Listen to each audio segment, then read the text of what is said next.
우리가 컴퓨터를 사용하다 보면은 예기치 않는 그 바이러스의 공격을 받아서 이 컴퓨터가 이 작동 불능 상태에 놓일 때가 있습니다.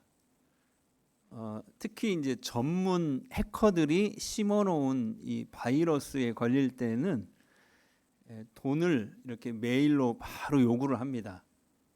저도 10년 전에 한번 크게 걸린 적이 있었는데요. 그때 얼마의 돈을 입금하면은 원상 복귀할 수 있는 그 파일을 주겠다라고 합니다. 그런데 이때 돈을 해커들에게 주지 않고 다시 컴퓨터를 재기능할 수 있게 회복시킬 수 있는 방법이 있어요. 쉽게 말해서 컴퓨터를 민다고 하잖아요. 그래서 컴퓨터를 처음에 켰을 때 이 복원 파일을 눌러서 다시 컴퓨터를 포맷시키는 겁니다. 그래서 그렇게 컴퓨터를 포맷하고 회복시켜 주는 거예요.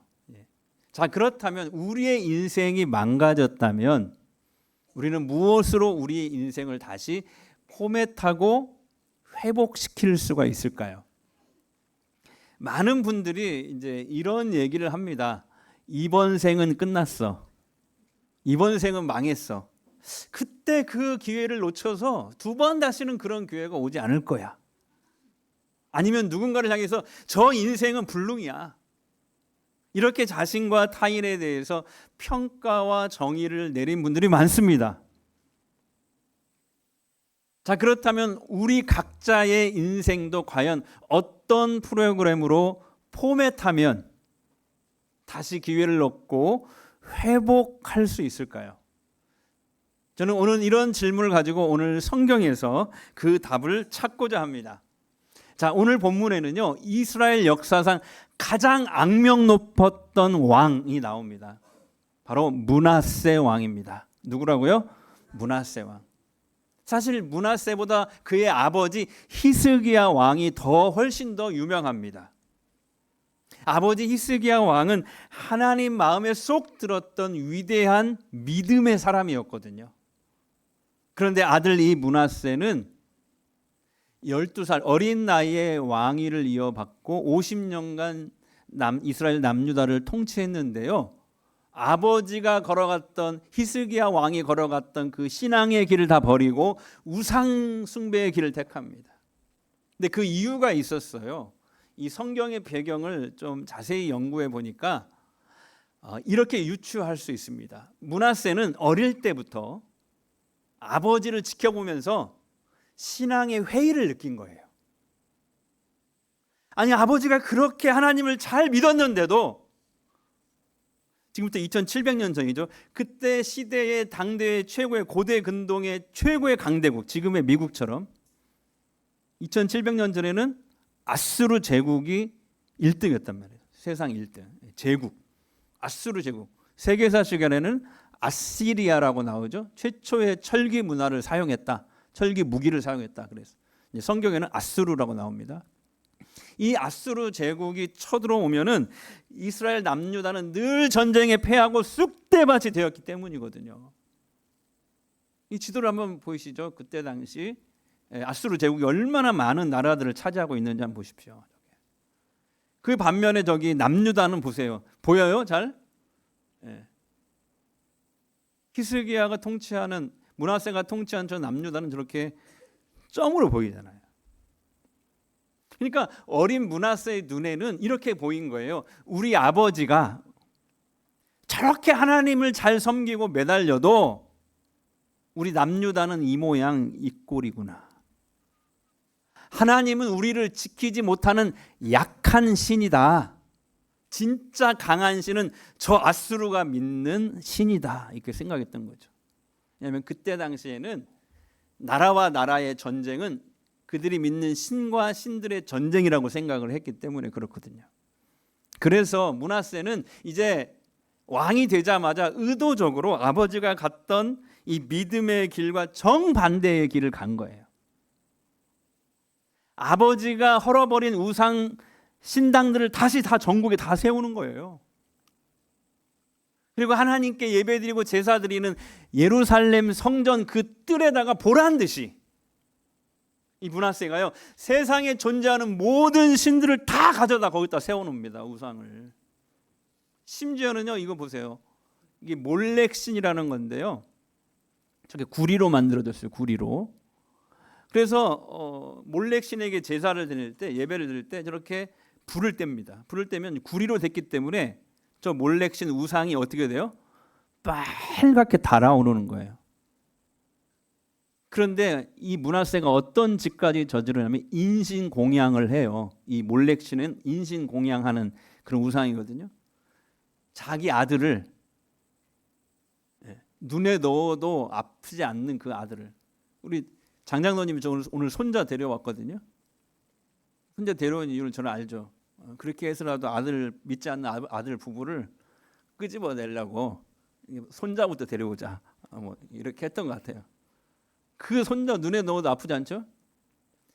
아들 그런 어린 아기를 저 빨갛게 달아온 그 몰렉신 그 손 위에다 올려놓고 태우는 거예요. 산채로. 이런 짓까지 므낫세가 했다니까요. 그리고 하나님의 선지자들이 므낫세에게 가서 회개하고 돌아오라라고 외치면은 가차없이 그 하나님의 종들의 목을 칩니다. 그러니까 므낫세는 누구의 말도 듣지를 않았어요. 대신 므낫세가 철저하게 고개를 숙이고 충성한 대상이 딱 하나 있었어요. 바로 아수르 제국의 왕이었습니다. 므낫세는 하나님을 버리고 세상에서 제일 강해 보이는 아수르 왕의 바짓가랑이를 붙잡는 것이 자신의 생명을 지키고 자기 인생을 지키는 길이라고 믿었던 거예요. 그런데 므낫세의 인생에 전혀 생각지도 못한 위기가 닥칩니다. 이 아수르 제국 내에서 이제 왕권 다툼이 일어났어요. 내전이 발생했어요. 내전을 진압한 아수르 왕은 이제 속국들을 향해서 피해 숙청을 하기 시작합니다. 자, 므낫세 왕은 평소에 아수르에게 납작 엎드렸잖아요. 충성을 다했잖아요. 그런데 이때 억울하게도 반란의 의심을 받아서 체포되고 말아요. 여러분, 그 화려했던 유다의 왕 므낫세가 어떻게 끌려가는지 아십니까? 역사의 기록에 보니까 아수르 군대가 짐승에게 하듯이 쇠 꼬투레 알아요? 꼬투레? 소의 코에다 한 거. 쇠 꼬투레를 이 므낫세의 코에 이렇게 깨우고 거기에 쇠사슬을 채우고 채찍질하에 가면서 무려 예루살렘에서 바벨론까지, 바벨론 지금 이라크거든요. 그 바벨론까지 1400km를 짐승처럼 질질 끌고 갑니다. 이 지도를 한번 보세요. 저 남유다에서 바벨론까지 끌고 가요. 네. 그렇게 충성을 다했는데도 의심을 받아가지고. 그래서 므낫세는 빛 한 줄기 들어오지 않는 저 바벨론의 캄캄한 지하 감옥에 갇히게 됩니다. 언제 자기 목이 날아갈지 모르는 그런 두려운 상황이에요. 그런데 이 감옥 속에서 므낫세를 가장 힘들게 했던 것이 뭐냐면은 억울함과 회의감이었어요. 생각해 보세요. 지난 수십 년간 여호와 하나님을 버리고 세상에 믿는 모든 신들, 해와 달과 별과 바알과 아사레 신 등등 세상의 온갖 잡신들까지도 다 우상을 세워가지고 제사를 드리고 거기에 정성껏 빌었는데 심지어 자기 자식까지도 몰렉에게 산채로 불태웠건만 자기가 믿었던 그 어떤 신도 또 자기가 충성했던 그 아수르 제국의 왕도 자기를 지켜주지 못했다는 이 배신감이 너무나 컸어요. 그렇게 므낫세의 인생은 코가 깨인 채 그 차가운 바벨론의 감옥 바닥에서 비참하게 끝날 절망의 상황에 놓이고 말았습니다. 성도 여러분, 세상의 힘을 의지하다가 차가운 감옥 바닥에 내동댕이 쳐진 이 므낫세의 모습이 혹시 우리의 모습은 아닙니까? 우리도 므낫세처럼 눈에 보이지 않는 하나님보다 당장 내 눈에 보이는 아수르를 앗수르를 더 의지할 때가 많습니다. 그게 사람이든지 물질이든지 권력이든지 든든한 직장이든지 내 든든한 스펙이든지 그것이 나를 영원히 지켜줄 거라고 굳게 믿고 그것들에게 충성해요. 그런데 내 인생을 든든하게 지켜줄 줄 알았던 그 앗수르가 어느 날 내 등에 칼을 꽂습니다. 믿었던 사람에게 배신을 당합니다. 평생 모았던 재산이 한순간에 날아갑니다. 건강이 무너져 내립니다. 자녀들이 속을 새깁니다. 우리 역시 내 힘으로 어찌할 수 없는 그 인생의 차가운 지하 감옥에 갇혀버릴 때가 있어요.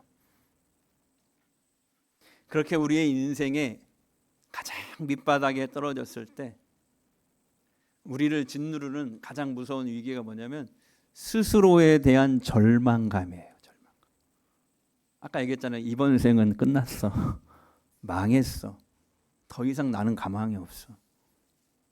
하나님도 그동안 세상만 쫓아다니고 죄짓고 불순종한 나 같은 사람을 받아주시지 않을 거야.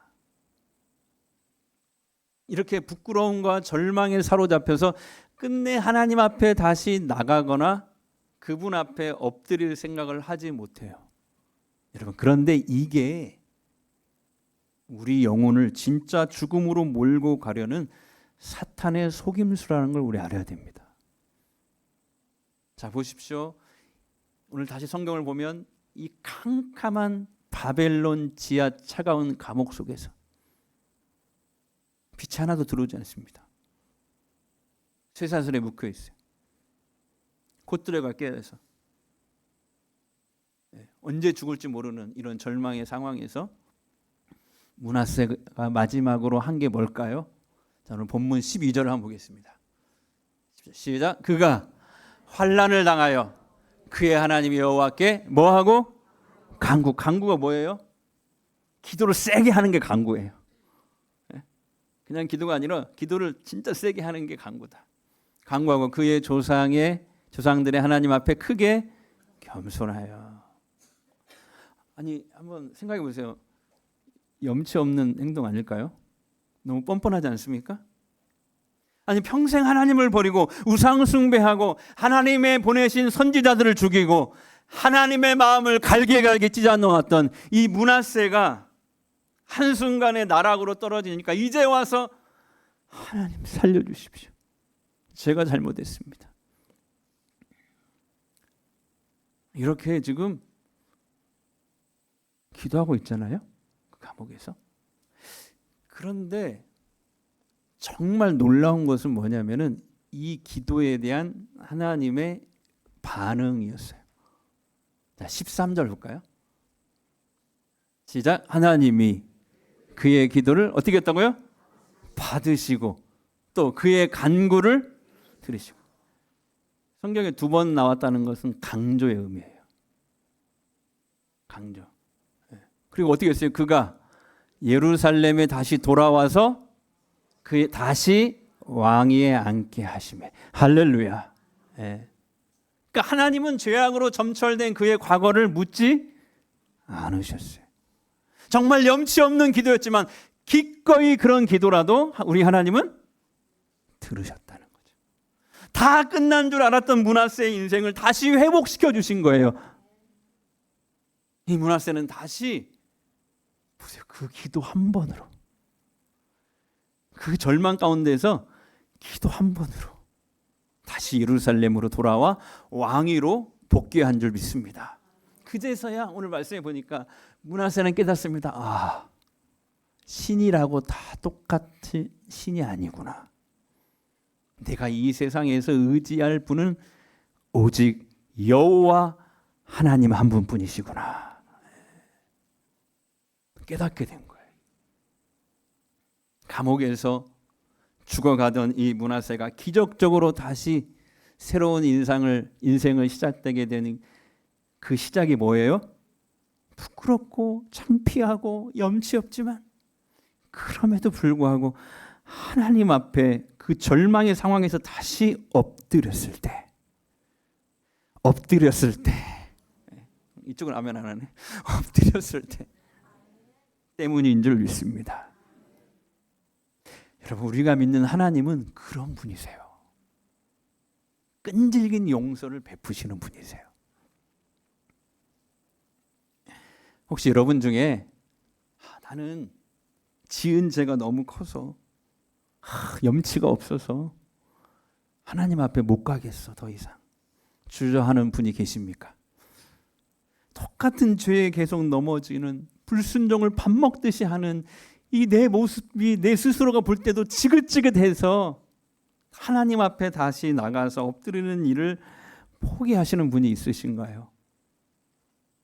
그러나 여러분, 우리가 아무리 무거운 죄를 지었다 할지라도, 절망의 상황에 놓였다 할지라도 하나님 앞에 다시, 그럼에도 불구하고 염치였지만 그럼에도 불구하고 다시 하나님 앞에 겸손하게 나가서 나의 죄를 아뢰고 엎드리면, 우리 하나님은 그런 인생이라도 기쁘게 받아주십니다.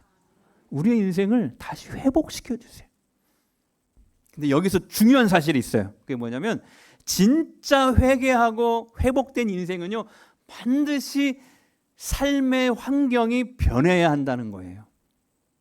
자, 보세요. 하나님의 은혜로 므낫세가 다시 바벨론 차가운 감옥에서 예루살렘으로 다시 왕위에 복귀했습니다.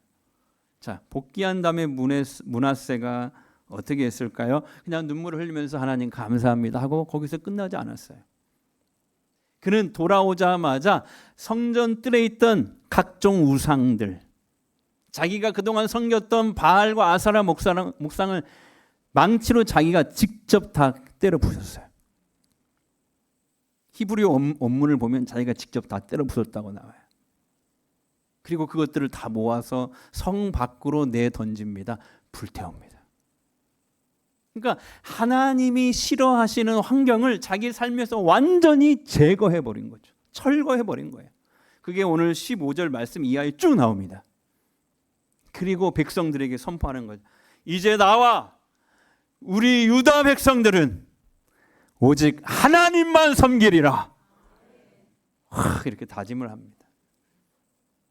그렇게 므낫세는 너무너무 인생을 잘못 살다가 자기 인생을 다시 새 출발할 수 있는 기회를 하나님께 얻어서 짧은 시간이나 남아 하나님의 은혜를 갚으며 살다가 죽었다는 내용이 오늘 역대하 이 역사서에 기록이 되어 있는 것입니다. 지금 여러분의 인생에 고난이 오고 어려운 일들이 있다면 그건 여러분 인생에 새로운 출발을 할 수 있는 기회가 찾아온 줄 믿습니다. 나 죽이려고, 나 절망에 빠지라고, 나 망하게 하려고 그게 찾아온 게 아니라 여러분 인생이 새로운 출발을 할 수 있는 기회가 찾아온 것이다. 어떻게 하면 될까요? 여러분이 생각해도 기가 막힌 내 과거가 있습니까? 그럼에도 불구하고 염치 불구하고 므낫세처럼 주님께 엎드리십시오. 그리고 하나님 살려주세요. 이 기도하면 돼요. 하나님 뭐라고요? 살려주세요. 그냥 엎드리는 거예요. 그리고 진정한 회개는 므낫세가 그 이후에 보여주었던 삶의 모습처럼 마음을 고쳐 먹는 것을 넘어서 내가 짓고 있는 죄의 환경을 다 뜯어 고치는 거예요. 구체적인 삶의 변화의 모습이 있어야 돼요. 종교개혁자 그래서 마틴 루터는 뭐라고 했냐면 다시는 되풀이하지 않는 것이 진짜 회개다. 그러니까 우리가 주일 예배에 나와서 예배당에 앉아서 말씀을 듣고 찔림을 받고 후회는 하고 눈물을 흘리는 것으로 만족하면 안 된다는 것이죠. 그건 회개가 아니에요. 그냥 반성이지. 근데 반성이 진짜 회개가 되려면 예배당 문을 나서면서 삶의 방향을 확 꺾어야 돼. 이제는 가지 말아야 될 곳을 향해서 발걸음을 끊어내야 됩니다.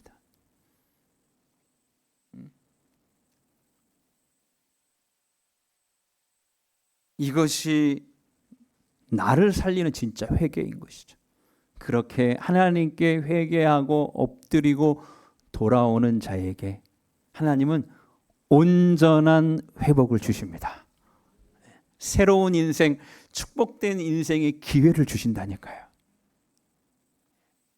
20년 전, 제가 자주 1년에 한 번씩 하는 얘기지만 20년 전 제가 개척교회 할 때 그 어려운 시절에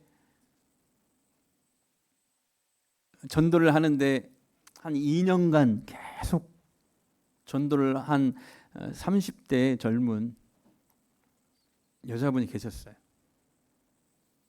객사에서 이렇게 이제 장사를 하시는 분인데 거기에 제가 한 2년간 가서 아무리 전도를 해도 꼼짝을 않는 거예요. 세상에 내가 밥도 사주고 튀김도 사주고 음료수도 사주고 그랬는데 세상에 한 번은 와야 될 거 아니야. 안 그래요? 근데 이 여자가 죄송합니다. 오질 않는 거예요. 그래서 이제 더 이상 가지 말자. 마지막으로 가서 이제 더 이상 오지 않겠다 얘기하러 갔어요. 네. 좀 씩씩대면서 그 앞에서 이제 그런데 내가 이제 가려고 하니까 딱 잡는 거예요, 나를. 그래서 목사님이 한 가지만 해주면 내가 교회 나가겠대. 그때서야 고백을 하는데 자기가 2년 동안 신주단지 무당에게서 500만 원인가 1000만 원인가 주고 산 그 신주단지 부적, 뭐 호랑이 인형 이런 것들을 이 방에다 막 붙여놓고 이렇게 올려놨다는 거죠. 그런데 그때부터 새벽 한 3시쯤 되면은 그 방에서 문이 킥 열리면서 아무도 없었는데 열리면서 거기서 검은 형체, 천장까지 닿는 검은 형체가 와서 자기 목을 막 두르더래요. 그래서 2년 동안 불면증에 그동안 시달렸던 분이었어요. 건강이 악화됩니다. 건강이 악화되니까 이제 남편하고 이혼하게 되고 딸과 이제 단둘이 살게 됐죠. 어렵게 이제 살게 되는 거예요. 모태 신앙이었어요. 근데 어느 한순간에 그렇게 우상을 숭배하다가 그렇게 이제 사로잡힌 거죠. 여러분, 귀신이 하는 일이 그렇습니다. 처음에 하나 줘요. 그리고 9개를 다 10가지를 다 뺏으려고 하는 거죠. 이게 귀신의 목적이에요. 우리 하나님은 지난주에 얘기했지만 하나를 드리면 10개를 다 주시는 분. 네. 할렐루야. 네. 저는 이제 이분에게 그 사실을 처음 들었어요. 자기가 2년 동안 그렇게 목졸림을 당하면서 귀신에게 그렇게 이제 불면증에 시달렸다는 거예요. 그래서 이제 교회 나가고 싶어도 귀신에게 해코지 당할까봐 신주 딴지고 부적이고 못 치우고 교회도 못 가겠다는 거예요. 그래서 제게 부탁을 하더라고요. 목사님이 대신 치워주면 교회 나가겠다고. 그래서 제가 어떻게 할게요? 처음엔 안 치웠어요. 저도 좀 겁나가지고. 그래서 어떻게 했냐면은 3일간 금식을 했어요. 예수님이 그랬잖아요. 기도와 금식 외에는 이런 유가 나갈 수 없다. 그 집에 센 귀신 역사하는 거잖아요. 3일간 금식하고 이제 그 다음 주일날 이제 예배가 11시인데 9시에 찾아갔어요. 그리고 사다리를 놓고 그걸 다 싹 치웠어요. 다 치우고. 그리고 교회 앞마당에 예배 전에 교인들이 다 보는 데서 그것들을 다 부수고 망치로 부수고 신주 딴지고 부적이고 세상에 부적 하나가 200만 원짜리 그거 한 20개인가를 치운 것 같아요. 얼마예요 그러면 도대체. 그렇게 어리석은 짓들을 하는 거죠. 호랑이 인형이고 뭐고 다 불태워버렸어요. 석유 붓고 다 불태워버렸어요. 근데 그 태울 때만 해더라도 막 그 이분이 막 불안해가지고 안절부절 못하는 거예요. 근데 그걸 다 태우고 잿더미가 되니까 제가 멀쩡하거든. 그걸 태운 제가 해코지 당하는 게 아니라 아주 멀쩡하거든. 그러니까 그 모습을 보고 이제 그분의 얼굴에 하나님의 평안이 확 임하더라고요. 네. 그리고 신기하게도 그날 밤부터 밤마다 2년 동안 자기 목을 조르던 귀신이 더 이상 나타나지 않는 기적이 일어났습니다. 그래서 그 다음 날도 제가 신방을 가고 또 신방을 가고 또 후속 서비스 해야 하잖아요, 그죠? 가서 예배드리고 또 예배드리고 같이 밥 먹고 그렇게 한 영혼이 구원받는 놀라운 역사 일어났어요. 여러분, 이게 신앙이에요. 내가 예수 믿기로 작정했다면요, 다시 새롭게 살기로 작정하고 하나님 앞에 엎드렸다면 므낫세처럼 과감하게 하나님이 싫어하는 것들을 다 치우셔야 됩니다.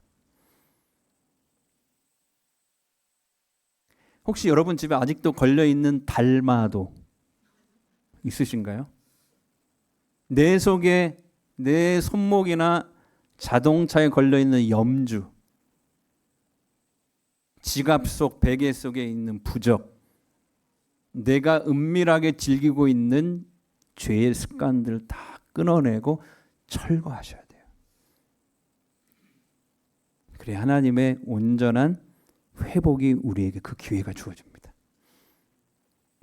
사랑하는 성도 여러분, 지금 여러분 인생에 고난이 오고 지하 감옥에 갇힌 것 같습니까? 더 이상 절망에 사로잡혀 주저앉아 있지 마시기 바랍니다. 하나님 앞에 나와 엎드리십시오.